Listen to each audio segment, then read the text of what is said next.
You'll recall from the sagas, I hope, Grettir's last and a drangy. How his grip on the sword made his enemies cut off his hand. If he'd fled here instead and had tasted this terrible coffee, read these letters he sent, he'd surrender and lay the blade down. Now it's Halloween. Skinny ghosts dressed like cowboys and rest at the railing by my door, on their way from the children's ward. Bev Monroe and his Pembina Valley boys play at the party,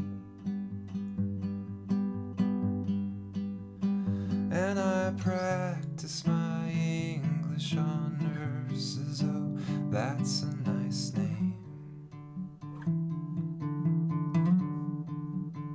And they may ask for mine, but the burns on my back from the x-rays say I shouldn't show anyone anything ever again.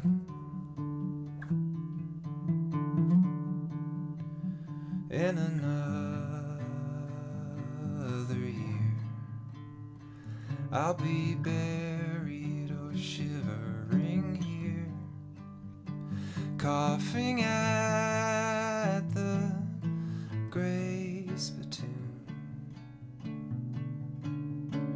painted orange by the harvest moon.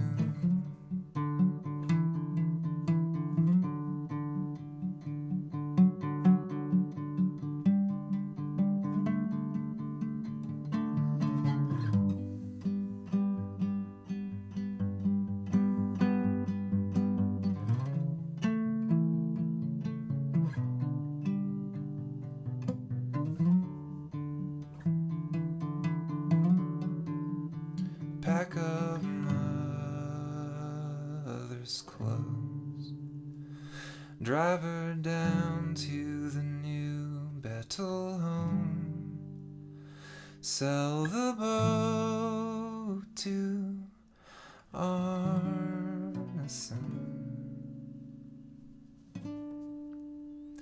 and then go. Stand up straight in the place you're longing for. Don't write to me anymore.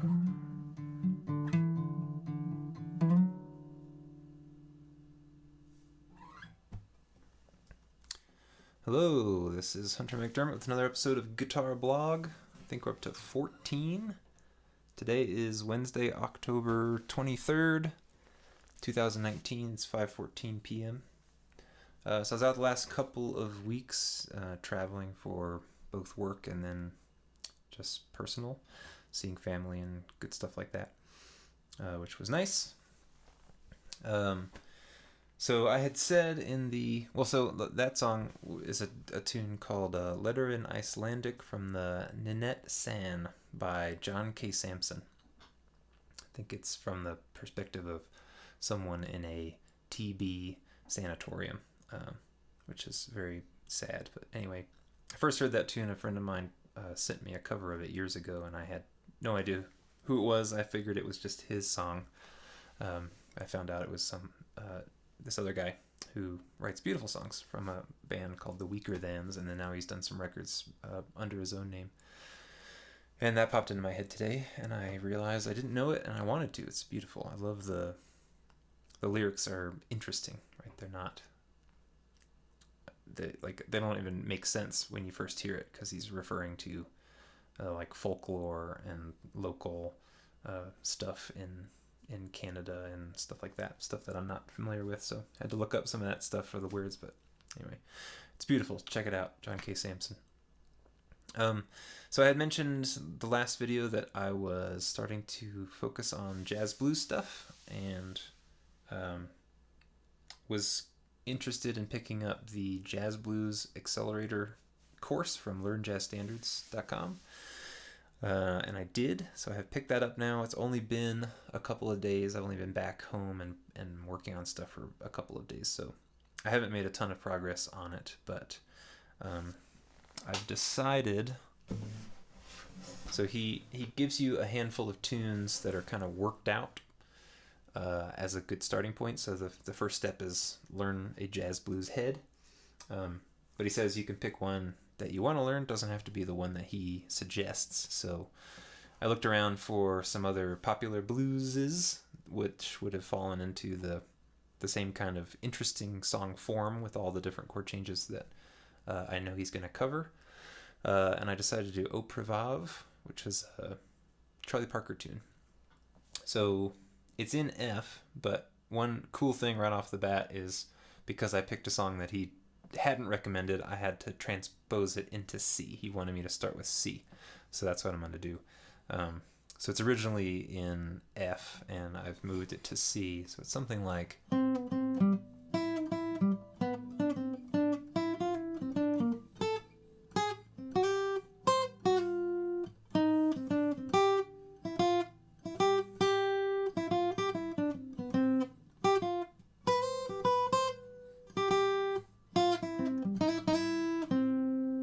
something like that.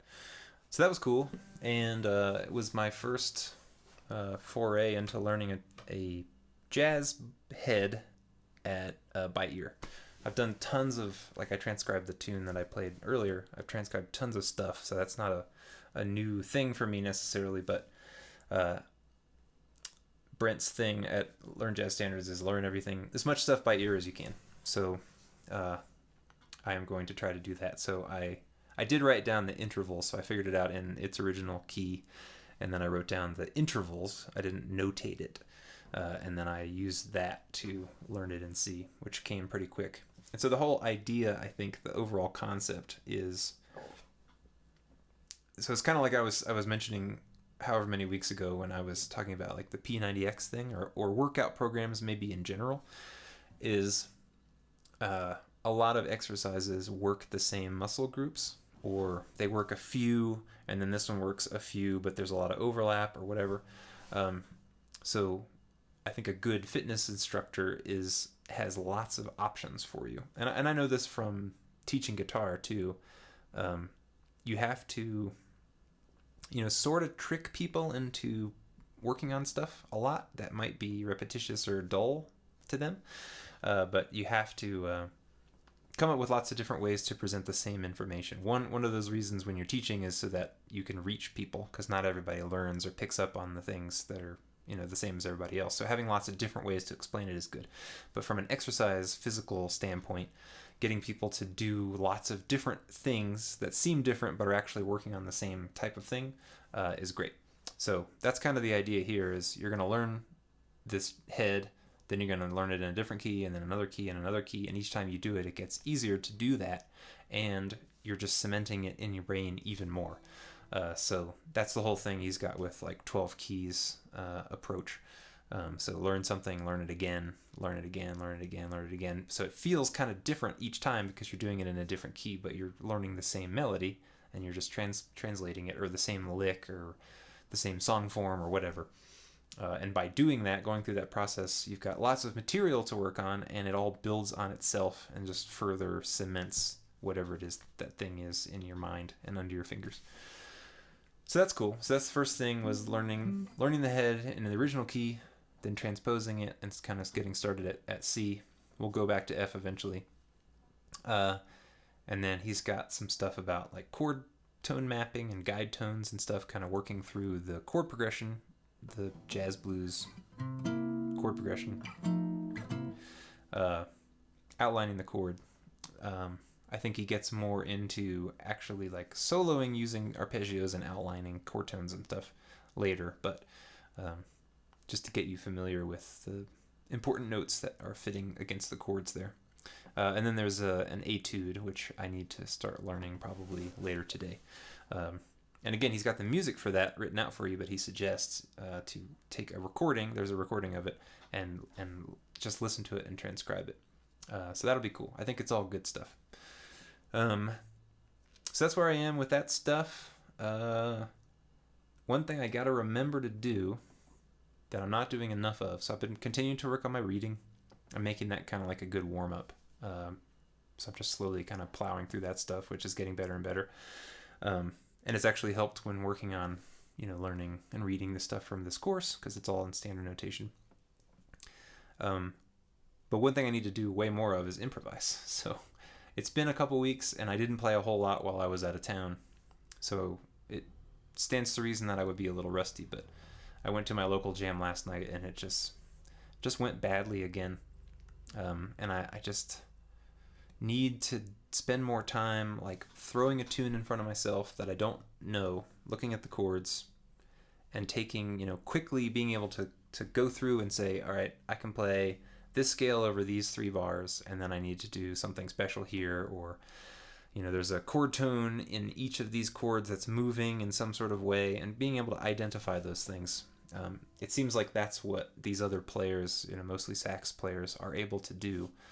They're just able to zone in on what's actually on the page, and I'm not really there yet. So when I get the tune, somebody puts that in front of me, I know I'm playing chords. So I'm immediately looking through the chord progression and trying to figure that out, not having to remember the chords, but just noticing any weird chords that I don't have under my fingers right away, a sharp 4 or like a sus chord or something like that. But I'm so focused on not fucking up the harmony, because that's my job, and most weeks I'm the only one playing a chordal instrument, so that's what I'm focused on. And then they're like, all right, your turn to solo, and I'm like, I haven't even begun to think about how to solo over this thing, So I'm at a bit of a disadvantage in that particular environment, but I don't want to use that as an excuse. I want to continue to work on rapidly analyzing things and just being able to get through. I know it's weird that your goal would be to kind of muddle through, but that's where I need to be right now for a lot of this stuff. And then like with the jazz blues stuff, I'm really digging deep. So I think it's good to maybe work on both simultaneously, because they're both coming up. Going deep is going to help me in the long run. That's what I should be doing as a student of jazz. And then just from like a survival standpoint, going to a jam and being able to pick up on something that I haven't seen would also be useful. And I think they'll dovetail nicely. But that's it. Anyway, so that's all I got for this week. Thank you for watching, and I will have some actual jazz blues stuff to play probably next week. I'll keep working on it, and I'll show you my progress and all that good stuff. That's it. Thanks for watching. See you later.